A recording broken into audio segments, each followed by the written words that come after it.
उपनिषद गंगा के प्रायोजक हैं Maruti Suzuki, way of life और आदित्य बिरला ग्रुप।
सन्नाप्युभयात्मिकानो भिन्नाप्युभयात्मिकानो सांगाप्यनङ्गाप्युभयात्मिकानो महाद्भुता निर्वचनीय रूपा महाद्भुता निर्वचनीय रूपा महाद्भुता अनिर्वचनीय रूपा।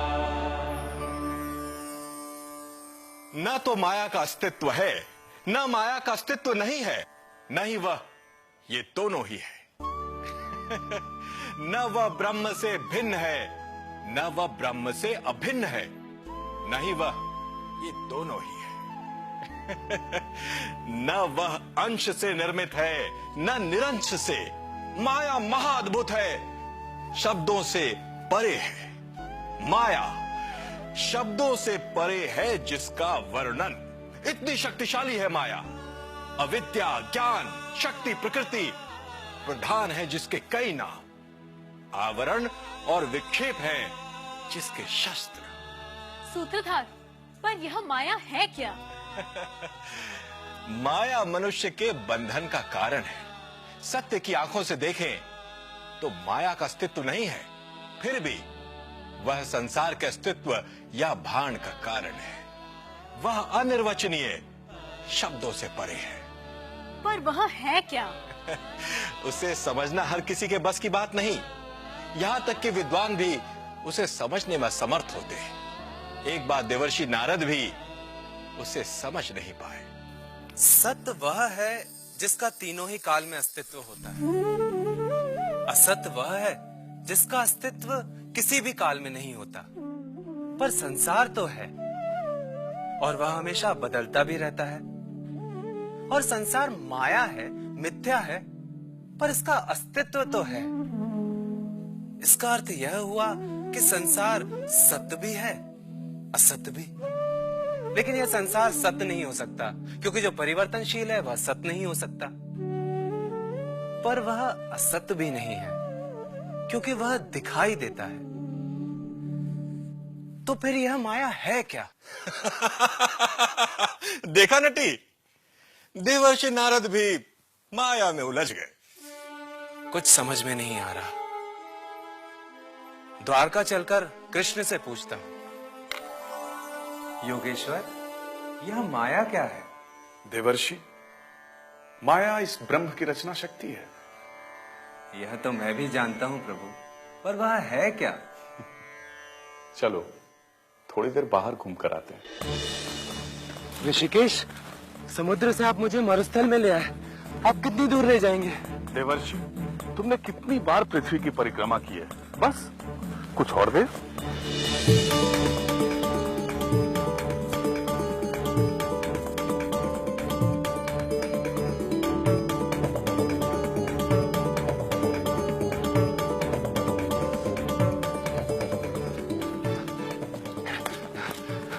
आप सारथी, अब मैं और नहीं चल पाऊंगा। चलो थोड़ी देर आराम करते हैं।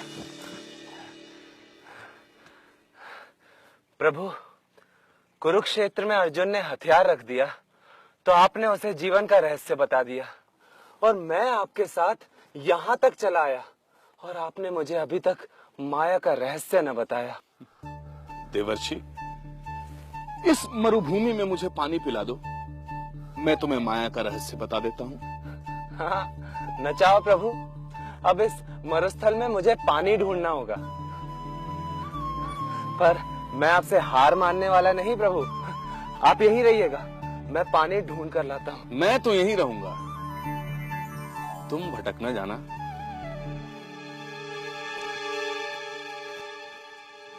और देवर्षि नारद जल ढूंढने चल दिए जीवन के मरुस्थल में।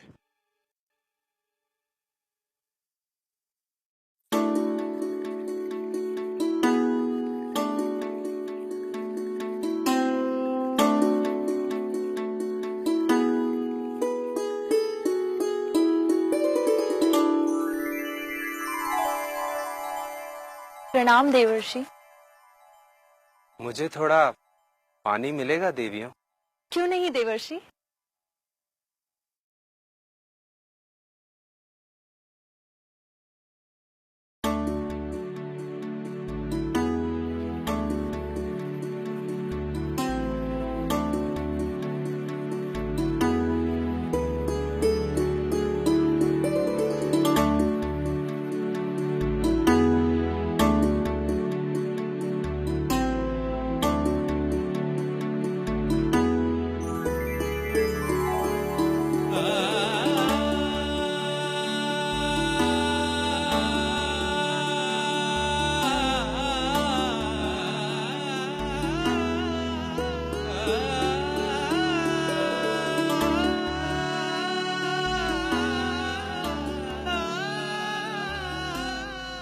अरे सूत्रधार, ये क्या? देवर्षि गए तो थे कृष्ण के लिए जल लेने, पर अब कृष्ण को भूला चल दिए लड़कियों के पीछे। नटी, यह संसार ऐसे ही चलता है।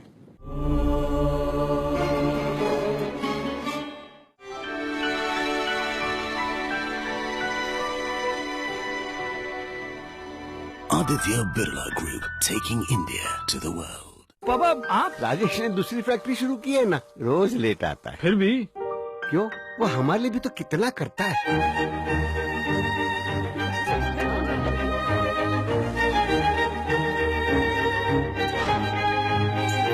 अरे, सिर्फ बाहर से साफ किया, अंदर से किया ही नहीं। अरे देखो, मारुति ओमनी, कामयाबी खुशियों से सजाइए। संस्कृत भारत की भाषा ही नहीं, भारतीय संस्कृति की अमूल्य धरोहर है। अक्षर परिचय से वाक्य रचना तक, संख्या ज्ञान से शास्त्र बोध तक, केवल 6 महीनों में घर बैठे संस्कृत सीखिए। चिन्मय इंटरनेशनल फाउंडेशन प्रस्तुत करता है सुलभ संस्कृत कोर्स। मित्र मंडल के साथ आज ही जुड़ें।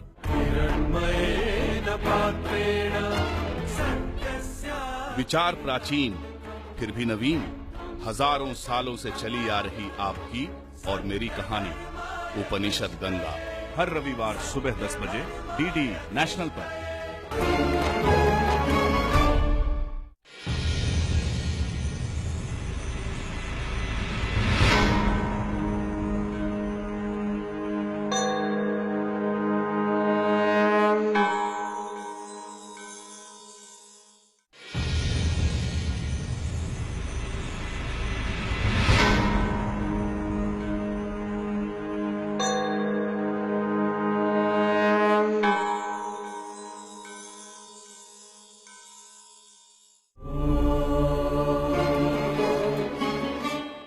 राजन, ब्रह्मचर्य का पालन करते करते मैं ऊब गया हूँ।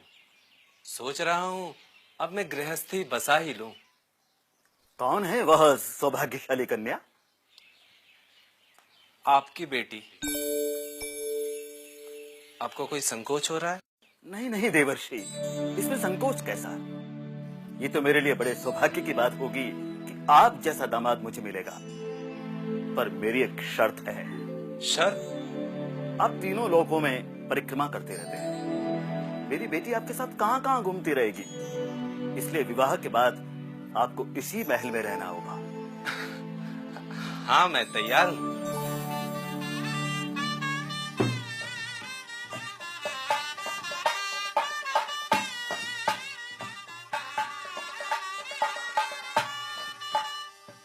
सूत्रधार, ये क्या? नारद जी का विवाह हो गया? नारद जी का विवाह संपन्न हो गया। दिन मजे में गुजरने लगे, पर कुछ ही दिन बाद उनके ससुर का देहांत हो गया। चूंकि राजा का कोई बेटा न था, इसलिए लोगों ने नारद जी को ही राजा घोषित कर दिया और देवर्षि ने भी खुशी खुशी गद्दी संभाल ली। मेरी प्रजा, मैं तुम्हारा पालक, तुम्हारा योग क्षेम वहन करने का संकल्प लेता हूँ। आज से तुम्हारा सुख दुख मेरा सुख दुख, आज से तुम्हारी सुरक्षा मेरी जिम्मेदारी, आज से तुम्हारा कल्याण मेरा कर्तव्य, आज से तुम्हारे सुनहरे भविष्य का जिम्मा मेरे कंधों पर। ये क्या सूत्रधार? देवर्षि नारद तो किसी कुशल नेता की तरह बोलने लगे। इतना ही नहीं नटी, एक समय का ब्रह्मचारी अब पूरी तरह गृहस्थ हो चुका था। स्वस्ति श्री राज राजेश्वर महाराजाधिराज देवऋषि नारद। महाराज, महाराज, महाराज, महाराज, बधाई हो महाराज, बधाई हो।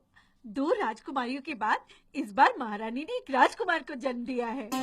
महाराज को कुलदीपक के जन्म की बधाई हो।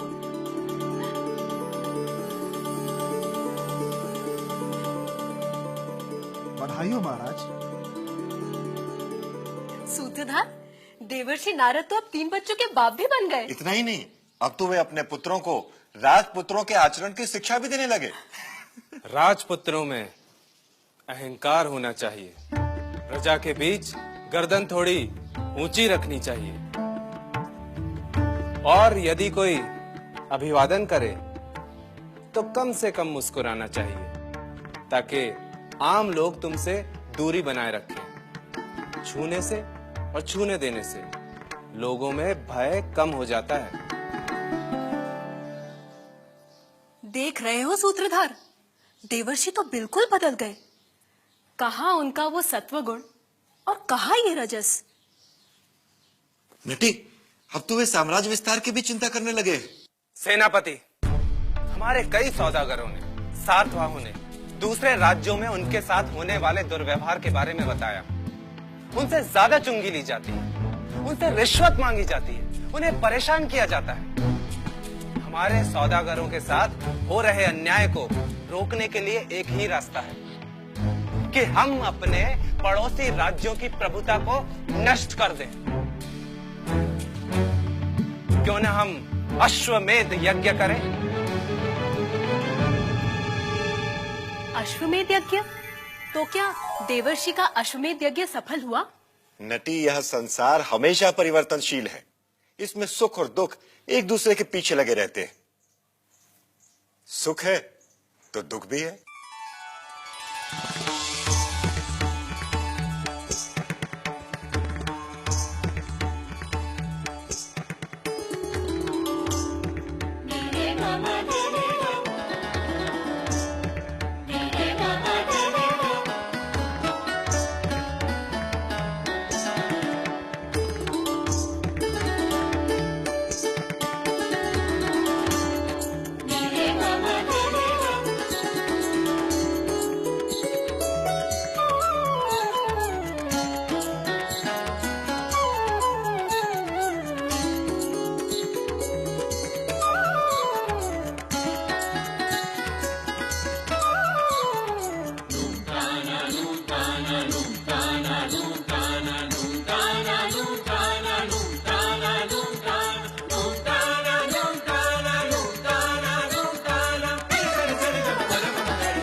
नटी, यहां देवर्षि नारद सुख में डूबे हुए हैं और दूसरी ओर विपत्ति उनके द्वार खटखटा रही है।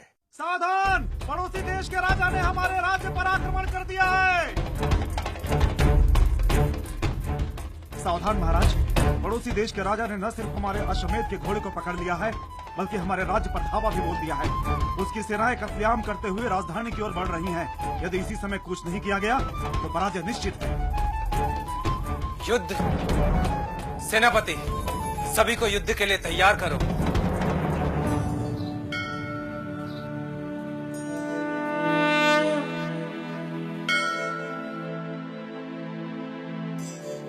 विजयी होकर लौटिएगा स्वामी।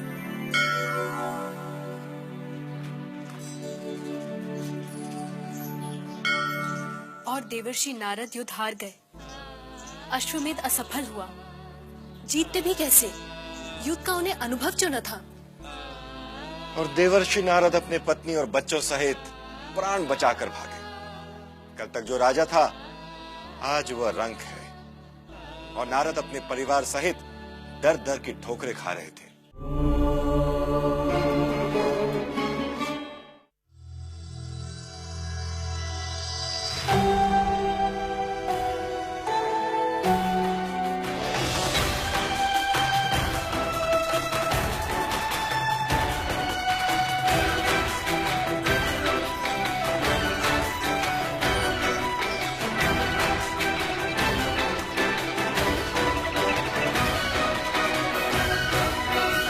Aditya Birla Group, taking India to the world. पापा, आप राजेश ने दूसरी फैक्ट्री शुरू की है ना, रोज लेट आता है। फिर भी क्यों? वो हमारे लिए भी तो कितना करता है।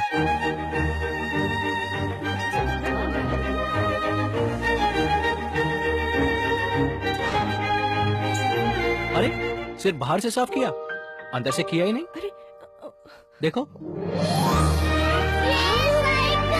मशीन। मारुति ओमनी, कामयाबी खुशियों से सजाइए।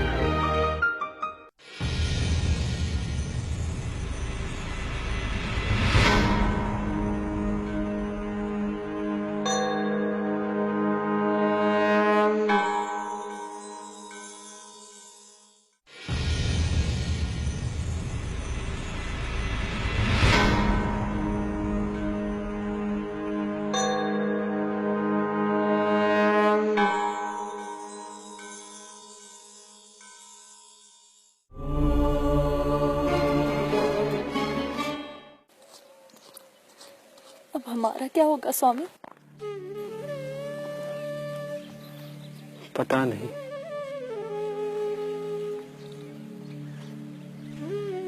सूत्रधार, ये देवर्षि नारद के साथ क्या हो रहा है? वही जो हर व्यक्ति के साथ होता है। संसार में जो सुख का अनुभव करता है, संसार में वही दुख का भी अनुभव करता है। काश मनुष्य यह जान पाता कि न सुख सत्य है, न दुख सत्य है। बापू, मुझे भूख लगी है। हाँ विधाता, मैं कैसा अभागा। आज अपने बच्चों के लिए 2 मुट्ठी अन्न भी नहीं जुटा पा रहा हूँ। स्वामी, अगर आप ऐसे ही धीरज खो देंगे तो हमारा क्या होगा? बेटे, अपने पिता को क्षमा करना। बस कुछ देर और सह लो। नदी पार गांव है, वहां से कुछ जमा करने की कोशिश करता हूँ। सुना है कि गांव के लोग बड़े भले हैं, शायद कुछ भीख ही मिल जाए। सूत्रधार, मुझे नारद जी पर दया आ रही है। अज्ञानी मनुष्य ही दया का पात्र होता है नटी। और नदी पार करने के लिए नारद जी ने नदी तट पर बंधी एक नाव खोलकर अपने पत्नी और बच्चे को बिठाया और स्वयं ही नाव खेने लगे। बीच नदी में जाकर नाव उलट गई, क्योंकि नारद जी को नाव चलानी आती नहीं थी। तो फिर क्या हुआ सूत्रधार?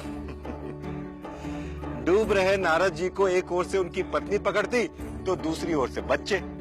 वे एक को संभालते तो दूसरा छूटता, दूसरे को संभालते तो तीसरा छूटता। किसी तरह नारद जी स्वयं को बचा पाए, पर अपने परिवार को नहीं बचा पाए। अरे कोई बचाओ! अरे कोई मेरी पत्नी को बचाओ! अरे कोई मेरे बच्चे को बचाओ! भगवान! भगवान! नारद! नारद! मैं यहाँ हूँ, पर पानी कहाँ है? मैं कहाँ हूँ प्रभु? तुम पानी लेने गए थे, पानी कहाँ है? पिछले 1 घंटे से मैं तुम्हारी यहाँ प्रतीक्षा कर रहा हूँ। 1 घंटा? यह सब कुछ 1 घंटे में ही घटित हो गया। 1 घंटे में मैंने पूरा जीवन देख लिया प्रभु। बात समझ में आई देवर्षि? यही माया है, वह अनिर्वचनीय है, वह शब्दों से नहीं अनुभव से समझ में आती है। बात समझ में आई नटी? यह संसार भी उस सपने के ही तरह है जो देवर्षि ने देखा, जो सत्य को मिथ्या के आवरण में छिपाकर समूचे संसार को ही सत्य के रूप में प्रस्तुत करती है। वही माया है। यानी जो हम देख रहे हैं वो सत्य नहीं है। बिल्कुल, वह भ्रम है। जैसे रात के अंधेरे में हमें रस्सी भी साफ दिखाई देती है। वेदांत में इसे अनिर्वचनीय अज्ञान कहते हैं।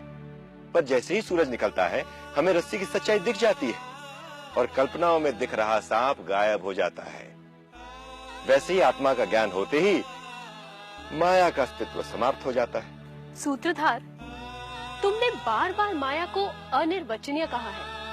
आखिर इस अनिर्वचनीय का अर्थ क्या है? जो न तो सत्य है न असत है, वही अनिर्वचनीय है। मैं समझी नहीं। नटी, सत्य क्या है? काल की तीनों अवस्थाओं में जिसका अस्तित्व अपरिवर्तनीय रहता है वही सत्य। इसलिए केवल ब्रह्म या आत्मा ही सत्य है। असत वो है जिसका अस्तित्व नहीं है। जैसे गधे के सिर पर सींग, इन्हें किसी भी काल में किसी भी व्यक्ति द्वारा कभी भी नहीं देखा जा सकता। पर माया न तो सत्य है न असत। वह असत इसलिए नहीं है क्योंकि हम लोग उसके परिणाम यानी यह संसार देख सकते हैं, पर वह सत्य भी नहीं है क्योंकि व्यक्ति को जब आत्मा का वास्तविक ज्ञान हो जाता है वह खत्म हो जाती है। चूंकि माया को न सत्य के रूप में परिभाषित किया जा सकता है न असत के रूप में, इसलिए उपनिषद में इसे अनिर्वचनीय कहते हैं। मेरे मन में एक प्रश्न है प्रभु कि माया और संसार में क्या अंतर है, जबकि माया कारण है और संसार परिणाम। देवर्षि, जब हम सृष्टि की रचना प्रक्रिया को देखते हैं तो पाते हैं कि जो कारण है वही कार्य अथवा परिणाम के रूप में आभासित होता है। जैसे पानी स्वयं ही लहर, झाग और बुलबुले के रूप में दिखाई देता है। पानी कारण है और बुलबुला उसका कार्य है। चूंकि कार्य कारण का ही दूसरा रूप है, इसलिए माया या ज्ञान के कार्य स्वरूप बने संसार को भी हम माया कहते हैं। प्रभु, मैं माया के प्रभाव में अपना वास्तविक रूप कैसे भूल गया? माया व्यक्ति की वास्तविक सच्चाइयां छिपा देती है और इस अज्ञान से उपजी अविद्या के कारण व्यक्ति कल्पनाओं में दिख रही वस्तुओं को भी सत्य मानने लगता है और वो उन वस्तुओं के पीछे ये मानकर भागने लगता है कि वे सत्य हैं, जबकि वे होती असत्य हैं। माया की जिस शक्ति के कारण सत्य पर पर्दा पड़ जाता है उसे हम माया की आवरण शक्ति कहते हैं और जिस शक्ति के कारण असत्य सत्य का आभास देता है उसे हम माया की विक्षेप शक्ति कहते हैं। ये सारा संसारी माया का विक्षेप है। निरुपम नित्य निरंशकेऽप्यखण्डे मयि चिति सर्व विकल्पनादि शून्ये घटयति जगदीश जीव वेदम् अघटित घटना पटीयसी माया। माया असंभव घटना को संभव कराने में निपुण है। मैं या आत्मा वास्तव में शुद्ध चित हूँ, अनुपम हूँ, अनंत हूँ, काल, देश और वस्तुओं से परे असीम हूँ, जिसमें जीव, ईश्वर और जगत का भेद नहीं है। माया उस शुद्ध आत्मा पर इस जगत, ईश्वर और जीव का भेद विक्षेप करती है। तो सूत्रधार, आखिर इस माया से मुक्त कैसे हुआ जा सकता है? सत्य का ज्ञान ही मुक्ति का मार्ग है। संसार से मुक्ति ही अनिर्वचनीय माया से मुक्ति है। जैसे जादूगर का साथी जादू से अप्रभावित रहता है, वैसे ही जब तुम ब्रह्म के साथी बनोगे तो माया से अप्रभावित रहोगे।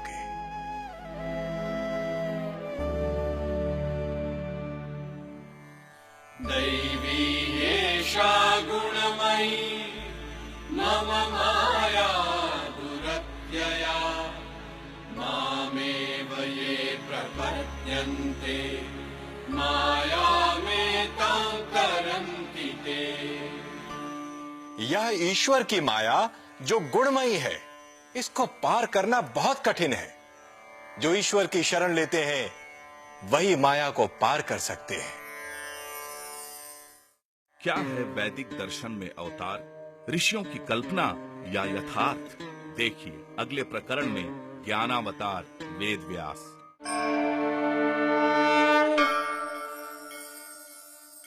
यस्य प्रसादात् भवमङ्गलार्था प्रसूत गङ्गोपनिषत् विशुद्धा समर्पयामो गुरुचिन्मयाय भूयात् प्रसन्नः स शिवस्वरूपः भूयात् प्रसन्नः स शिवस्वरूपः भूयात् प्रसन्नः स शिवस्वरूपः हिरण्मयेन पात्रेण सत्यस्य। विचार प्राचीन फिर भी नवीन, हजारों सालों से चली आ रही आपकी और मेरी कहानी उपनिषद गंगा, हर रविवार सुबह 10 बजे डीडी नेशनल पर।